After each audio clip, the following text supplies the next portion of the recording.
Tonight's DNC session is titled Leadership Matters. Our team coverage tonight continues with Kristen Barbarisi, who visits the home of a delegate who's participating virtually.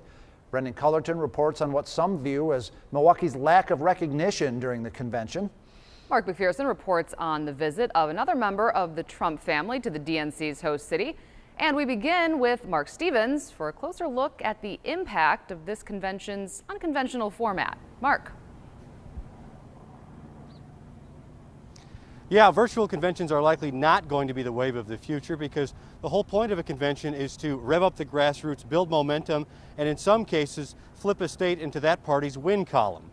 It's really weird. You know, we're used to seeing a lot of hoopla, we're used to seeing a lot of pomp and circumstance, and this really was devoid of all of that. UW-Madison professor Ryan Owens says this virtual convention may actually provide the Democratic Party some cover. He says conventions that have an impact usually have something that goes majorly wrong. But the Democrats could have gotten a pass on this one if they would have held it in Milwaukee and there's protesting and looting in the streets. It could have looked like 1968 again. UW-Milwaukee distinguished professor of political science Thomas Holbrook says while the production has been smooth, there's not much breathing room between speakers. It's almost as if there's not a lot of room for the locals or even the national broadcasters to take a breath, you know, or to get in themselves.